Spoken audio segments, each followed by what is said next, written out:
I hate Mondays, thought Sergeant Roland Martin as his cell phone rang in his pocket. He hadn't even had a chance to take a bite of the first of the 3 chocolate cake donuts he had bought during his first coffee break of the week when that damn phone rang. Seriously, did someone, for God's sake, die? As it turned out, someone had. There's a body at 1492, Summer Avenue, Raleigh, Lieutenant Steve Gray said dryly. The dispatcher called a unit to check out an open front door, and when the patrolman went inside, he found a dead body. You might want to finish those donuts. I know you have them, because the guy was a rookie and it was his first corpse. He ended up making a mess all over the damn carpet right next to and down the hallway when he tried to run out the door to avoid contaminating the crime scene twice. Oh, and also on the porch, the kid made a bigger mess than the damn killer. Thanks for the warning, Lieutenant, Raleigh said with disgust. Leslie Bingham, who had been listening to the conversation, stuffed half of a Boston cream donut into her mouth. For the 1000th time, Raleigh noted how much his partner resembled his wife's younger sister. We're done here, and I wouldn't bother finishing the rest. Drop the pastries, and I'll grab the coffee. Meet me in the car, and I'll fill you in on the details. 2 patrol cars with their headlights on were parked outside the house when the 2 homicide detectives arrived. One of the 4 patrolmen was half sitting in the passenger seat of one of the cars, his face buried in a vomit bag.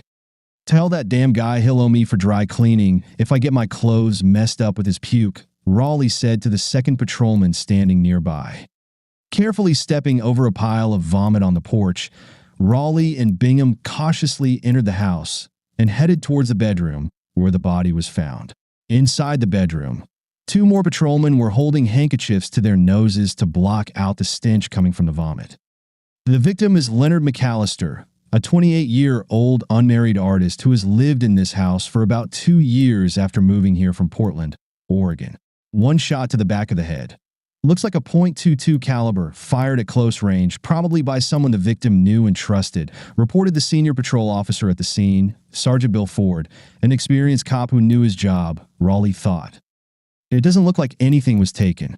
His wallet was on the dresser, the TV is intact, and nothing seems to be missing. And now, if you don't mind, we're going to step outside for some fresh air.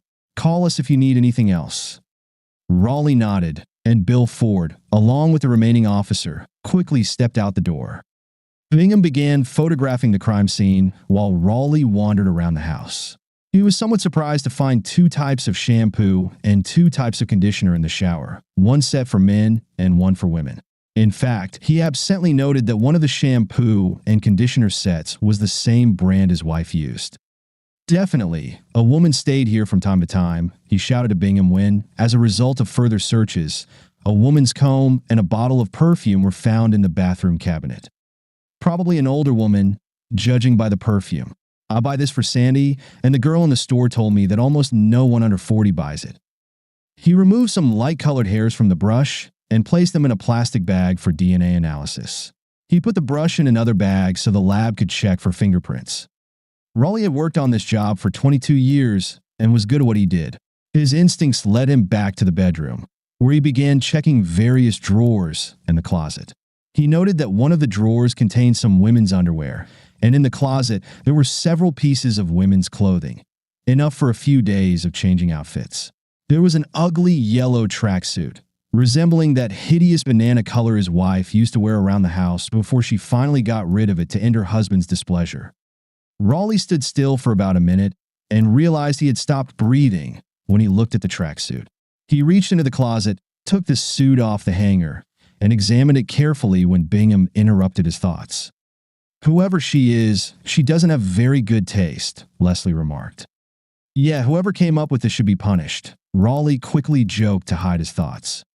Raleigh put the suit back in the closet, noticing that it was the same size his wife wore. He felt the hairs on his arms stand on end.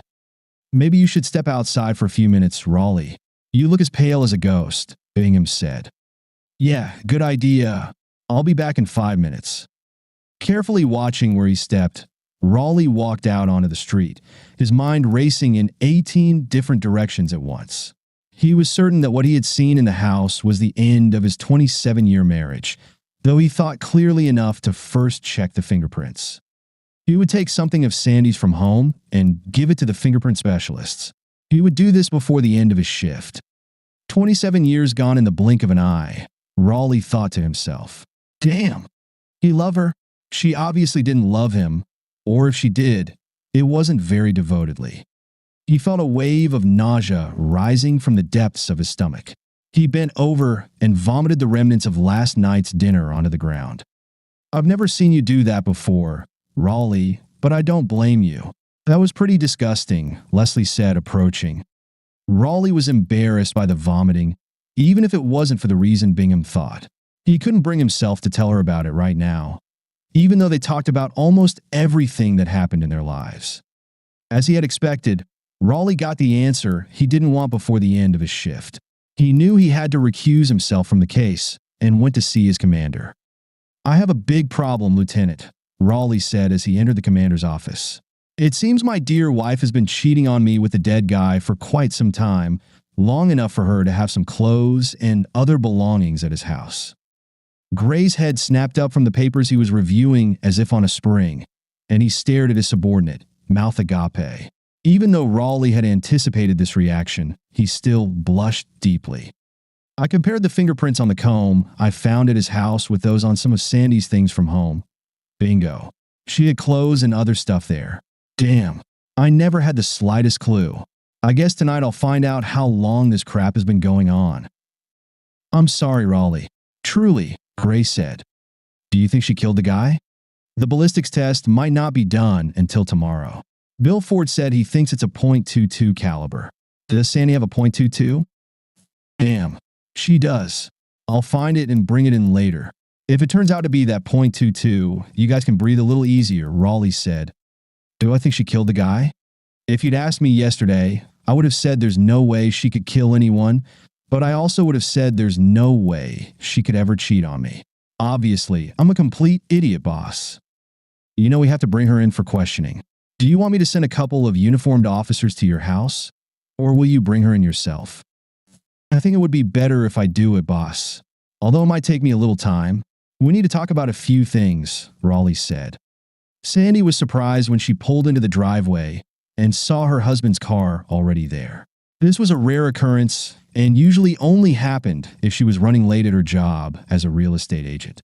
She found her husband sitting at the kitchen table, drinking a cup of coffee. What a nice surprise. You're home early for a change, Sandy said as she walked through the kitchen. Let me put on a pair of sweatpants and I'll start making dinner. Did you love him, Sandy? Did you love Leonard McAllister? Raleigh asked, his voice barely louder than a whisper. Sandy stopped dead in her tracks, her shoulders visibly tensing. She felt as though her husband had just struck her from behind. Her first instinct was to run, but her feet seemed glued to the floor. It took her a few seconds to turn and face Raleigh, though she couldn't bring herself to look him in the eye. She rasped, her soprano voice suddenly sounding like gravel. I guess I developed feelings for him. I'm sorry, Raleigh. Her eyes filled with tears as they met his gaze. She could see the terrible pain in the eyes of the man who had exchanged wedding vows with her 27 years ago.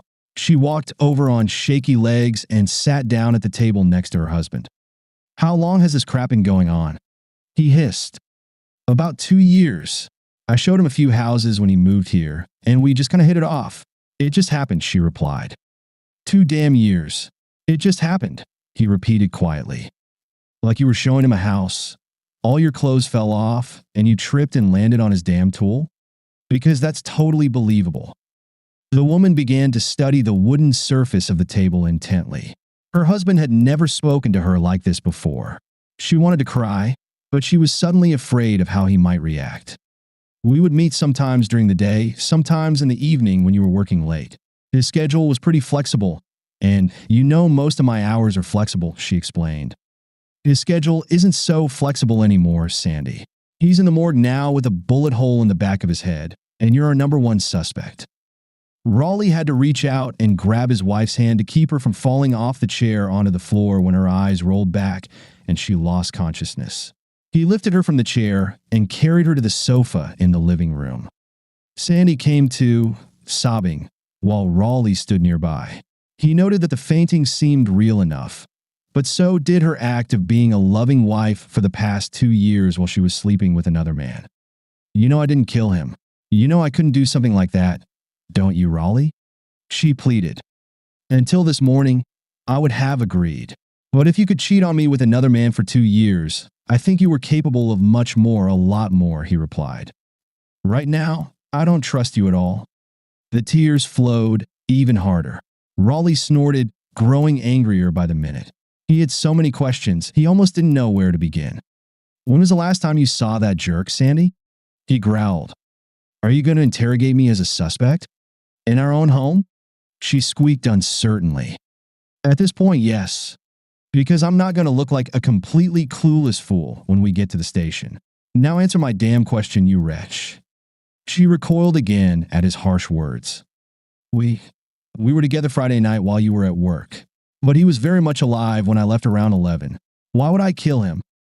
Why did you cheat? She winced but didn't answer. As the seconds ticked by, Raleigh realized she probably thought it was more of a rhetorical question. No, I'm serious, San. Why did you cheat? I'm not entirely sure why, Raleigh. The kids were gone. You were working crazy hours. I started to feel like I was getting old. One day, he came to the office looking for real estate. He was handsome and charming, and he started flirting. I should have put an end to it, but maybe I was so flattered that a man only slightly older than our children wanted me. We had several lunches and dinners and also looked at houses, and when we found the house that suited him, we celebrated in the bedroom. Deep down, I knew it was wrong, but somehow it felt so right. It was almost as if it was separate from you and me, and in a way, it stayed that way.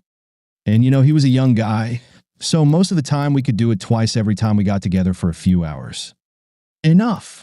Where's your .22 caliber, baby? He asked hoarsely. It's where I always keep it, on the top shelf of my closet, under a couple of scarves. You know that, she rasped. Sit down. I'll get it, Raleigh said, getting to his feet. He returned a minute later with the gun, wrapped in a plastic bag. She looked surprised.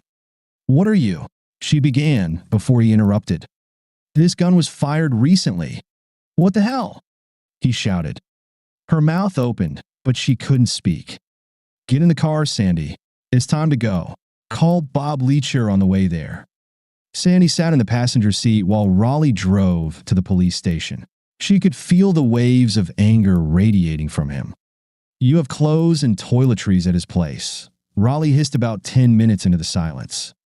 Were you planning to leave me for him? Damn it, you decorated his kitchen and living room just like ours. I never really thought about that. Honestly, she said quietly. The rest of the drive was silent. When Raleigh turned off the engine, he looked at his wife again. One more thing I need to know, baby. Were there others? She couldn't utter a word, but she shook her head. Raleigh led his wife to the commander, then walked away. Wait, where are you going, Raleigh? She asked. He's now removed from the case, Sandy. You're a suspect, so he can't be involved, said Lieutenant Gray. But you know me, Steve. You know I'm not a killer, she pleaded with her husband's boss, who was also an old friend. I'm sorry, Sandy. Call your lawyer right now. Then Detectives Paulson and Zambrano will take you in for questioning. They won't ask you anything until your lawyer arrives, Gray said. Raleigh accounted for his time over the entire weekend, including a few hours on Sunday afternoon when he was watching baseball with Gray and 2 other officers at Gray's house. At that time, Sandy was showing a house out of town. The detectives questioning Sandy soon discovered that her last statement was false. Sandy had waited for 2 hours for the people who had scheduled the viewing to arrive, but all she got was 2 hours of reading the Sunday newspaper in her car, sipping coffee. By the time she returned home, Raleigh was at Gray's house watching baseball, so she couldn't account for about 4 hours. So, you don't have an alibi for Sunday, Zambrano said. Did you at least mention this to your husband? She looked indignant, but shook her head. Unfortunately for Sandy, the quick work in the lab worked against her. The bullet retrieved from the victim matched Sandy's gun exactly, and it was determined that Leonard died on Sunday afternoon, precisely during the time when she had no alibi. By noon on Tuesday, she had gone from simply being held in custody to being arrested. Raleigh's life went from good to terrible in less than 48 hours. Although he didn't want to do it, he decided that he needed to tell his children what had happened. Both seemed upset that their mother had cheated on him, but neither believed that she could actually kill her lover. They were also disturbed that Raleigh wasn't 100% convinced that she wasn't a murderer. "Dad, it's Mom. You know better than anyone that she couldn't kill someone," said the elder, 24-year-old Jack. "Don't be petty, Dad," his 21-year-old daughter Ellie, a graduate of Ohio State University, scolded him. "Sure, it's awful that she cheated on you, but you can't really think Mom could kill someone." Raleigh felt betrayed by his children's casual attitude toward their mother's 2-year affair. Raleigh knew that legally he couldn't prevent his wife from returning to their home after she posted bail, but while she was in jail, he moved all her clothes to the guest room. He briefly considered moving to the guest room himself, but decided to stay in his own bed and make his cheating wife sleep elsewhere. "You're the one who had an affair, so I'm staying in my bed," he said irritably when she began to argue with his decision. The couple lived separately in the same house, barely speaking and not sharing meals. Sandy's attempts to apologize were largely ignored. "I'm sorry for everything, Raleigh. Really, I still love you. I still have feelings for you," Sandy said one day. "You're only sorry that I found out," Raleigh replied. "You slept with him for 2 years. You deceived me and lied to me for 2 years. For God's sake, you fell in love with this guy.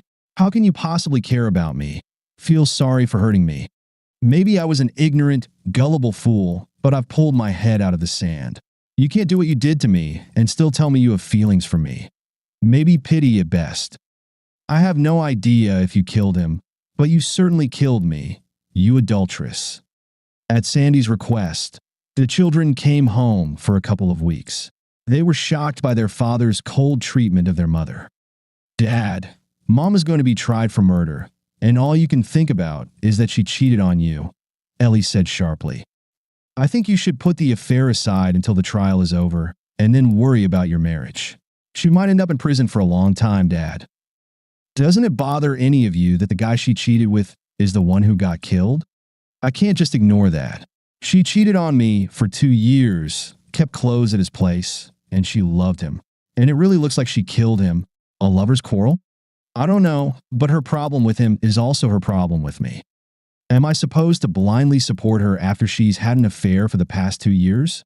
Damn, if he hadn't been killed, she probably would have left me for him eventually. And we're not even talking about the cost of a murder trial. At least that will reduce the amount I'll have to split with her in the divorce. The cost of a lawyer. God, Dad, who knew you were such a selfish pig?" Jack yelled at him. "It's not about the money. It's about everything.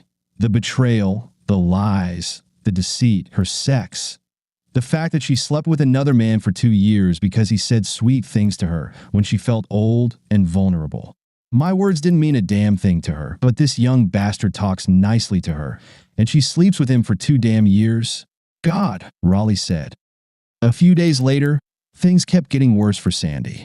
Paulson and Zambrano discovered that Leonard had apparently taken on 2 more lovers after he started seeing Sandy. This gave her a strong motive for murder, though both detectives had to admit that she seemed devastated when they told her about their findings. He wouldn't have done that to me," she murmured quietly in response, her eyes filling with tears. "He loved me. He told me that many times. I told him I loved him." Raleigh sank into despair when he heard her reaction to this latest news. Paulson said to Raleigh, "This guy must have been really good, really smooth. It was almost like he had 3 separate lives. None of the women knew about the others. He started having sex with Sandy about 2 years ago, added 25-year-old Kara Carter about 14 months ago, and 32-year-old Donna Fisher about 8 months ago. They're both pretty little things too. Sorry about that, Raleigh." Raleigh knew that Paulson and Zambrano were good detectives, probably the best in the department after him and Leslie. He knew that if there were any evidence to be found, Paulson and Zambrano would find it, which they did the next day. After conducting a more thorough canvassing of the neighborhood, they spoke with a nosy resident and got additional information. Helen Abernathy told the detectives that over the past 2 years, she had seen Leonard's girlfriend at his house dozens of times. She was of average height, with shoulder-length blonde hair, a seductive figure, and was pretty, as far as Helen could tell from 3 doors down. The last time Helen saw her at Leonard's house was on Sunday afternoon, right after lunch.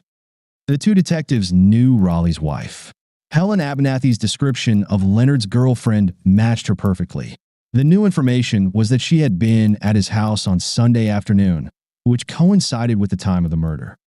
Although Raleigh was suspended and not involved in the investigation, Gray included him in Paulson and Zambrano's briefings out of courtesy. Raleigh sat almost frozen as the pair recounted what Helen Abernathy had told them. "Damn," he whispered when they finished their report.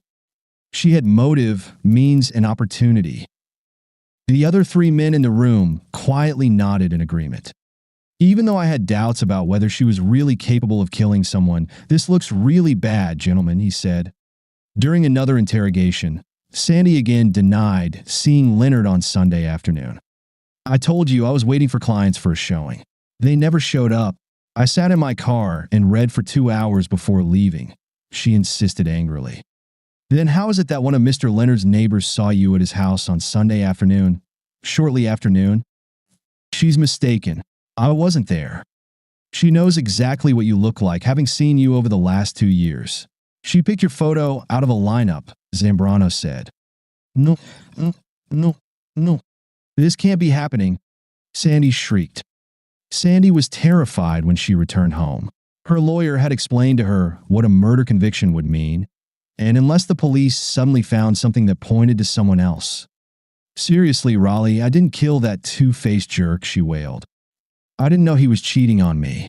You know I couldn't kill." She suddenly stopped ranting, realizing that she had been doing the same thing recently. It was obvious that Raleigh no longer trusted her. She understood that she no longer deserved his trust. Raleigh didn't miss the fact that her assessment of Leonard had shifted from love to something much less when she learned that she was just one of several lovers the artist had. Love can be so fleeting, he thought to himself. Raleigh and Sandy had been living like strangers for several months, cooking their own meals, doing their own laundry, and rarely communicating. Even when the children visited, Raleigh mostly kept to himself. It didn't take a genius to realize that Raleigh's relationship with his children had deteriorated almost to the breaking point, as they continued to insist that he needed to accept their mother's infidelity and unconditionally support her during the trial. "I hope neither of you ever has to experience this kind of heartbreak," Raleigh told the children during one argument. "I gave her everything for 27 years.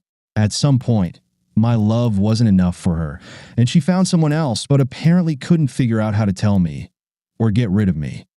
The wheels of justice turned slowly, and it was about 9 months before Sandy's murder trial began. But it took only 5 days for the jury to return a guilty verdict. Sandy sobbed uncontrollably in the courtroom. Several rows behind her, Raleigh sat impassively. It had been a lifetime since they both said "I do" in a small church in front of about 100 people. What went wrong? He thought to himself. "I thought we'd grow old together, rocking our grandchildren, maybe even great-grandchildren, on our knees. Did I ever really know her?" Sandy was the sweetest girl he had ever noticed when, one Saturday after a night of heavy drinking in his senior year of college, he spotted her in the Greasy Spoon Taco Diner. It was the kind of place you'd go to shake off a brutal hangover the next morning. She had long blonde hair, and her tight jeans really accentuated her figure. Given that his vision was a bit blurry from all the alcohol, he knew he needed to get closer to see if she was as beautiful as he thought. "Wow, you're really gorgeous," Raleigh said, boldly eyeing the woman from head to toe. "Excuse me?" Sandy Nesbitt said, turning to face the obviously intoxicated young man. The 3 other women with her also turned toward the man, but none of them looked very happy. "Oh, damn. Did I say that out loud?" the young man asked with a sheepish, drunken grin. The girl to the right of the goddess stepped forward and raised her hand threateningly. "How about you leave before I kick you so hard in one place that all your kids will be disabled?" She snapped at him. "Because I told the truth about your friend." "Oh, wait, she's your girlfriend. I'm sorry. I didn't mean to offend you," Raleigh said, swaying. "What? No, she's not my girlfriend, but she is my friend, and you're just being a rude drunk. Now get out of here." One of the guys who had come with Raleigh approached at that moment, having heard the exchange. "I'm sorry. Is Raleigh bothering you?" "Whatever he said, he regrets it. He's had a bit more to drink than usual," the friend said. "Wait a minute. I'm not that drunk," Raleigh insisted. "But she is really beautiful." Raleigh pointed at the blonde. His friend looked at her, then nodded in agreement. "Yes, she is, but it's time for us to go," he said. "I'll go, but I need to get your phone number," Raleigh said to the blonde. The blonde woman studied the young man. He was over 6 feet tall, appeared fit and handsome, with bright blue eyes. She hesitated for a moment, then told Raleigh to extend his hand. She took a pen from her purse and wrote her phone number on his palm. "I'm never going to wash this hand again," he mumbled. "Well, at least not until you call her first," his friend added. Sandy wasn't sure if Raleigh would even remember talking to her, so she was a bit surprised when he called her the next day.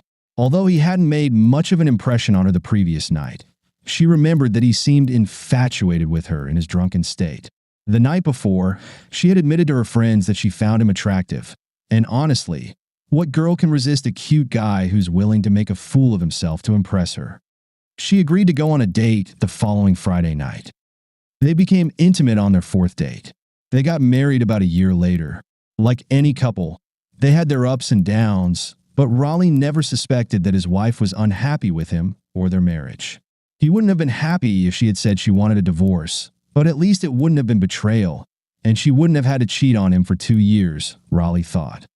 Still, he knew Sandy better than anyone in the world, and deep down, he had a nagging doubt that this woman could have killed someone. However, his doubts didn't matter. The evidence pointed to Sandy. After what she had done to him over the past 2 years, he decided that he wouldn't lose a minute of sleep worrying about what might happen to her. As far as Leonard was concerned, karma did exist, he smirked to himself. Raleigh was reinstated to field duty after his wife's trial, and he and Leslie were partnered again. About a year later, they were sitting in a diner during their lunch break. Raleigh watched Leslie nibble on a bun and, for the 1,000th time, noticed how much she resembled the woman who had become his ex-wife 4 months ago. "Why did you kill him, Les?" Raleigh said, slightly louder than a whisper. Leslie didn't miss a beat in her chewing. She had figured it was only a matter of time before Raleigh would figure it out, and she wouldn't disrespect him by pretending to be clueless. "I was only going to hurt him a little, but then he started talking and saying all kinds of crap about you. I gave him a chance to take a shot at you verbally, so I took the second shot, literally." Raleigh decided they needed to finish this conversation in the privacy of his car. He waited about 30 seconds before Leslie began, her voice slightly trembling. "I found out that Sandy was cheating on you about 2 months before I broke up with him," Leslie said. "I was debating whether or not to tell you. I knew it wouldn't be good for you or for him. So, I finally decided to confront that bastard myself. I was just going to try to scare him into ending it with her, but he didn't take the hint. Then he started mocking you. He said that he and Sandy laughed all the time about her idiot husband. He said he wasn't afraid of you and had no intention of stopping, so I shot him. Just like that. I used the spare key to your house that you gave me years ago to get Sandy's gun for the hiding spot you told me about. I really didn't plan on killing that jerk, but I wasn't going to use my own gun if it came to that. So, was it you or someone you know who arranged the Sunday house showing for Sandy that fell through?" Raleigh asked. She nodded and gave him a sideways smile. "Can I tell you something else?" Leslie asked. It was Raleigh's turn to nod. "I love you, Raleigh. I have for several years, but I never intended to act on it until your foolish wife messed up. Now, well, I'd like to be considered a candidate for the open spot in your bed and your heart," she said. Raleigh looked surprised. "You know, for a smart guy, you're really oblivious, Raleigh." They both sat silently in the car for about a minute. "What now, Raleigh? Are you going to take me into custody, or should I turn myself into the police?" Raleigh paused. "So, let me see if I got the facts straight," he finally said. "The man who seduced my wife is dead. My ex-wife, the cheater, is in prison for life, and the woman who loves me is sitting in the seat next to me. I'm satisfied with how things are. Let's just keep this between you and me." Leslie beamed at Raleigh. He smiled back at her, started the car, and they drove off.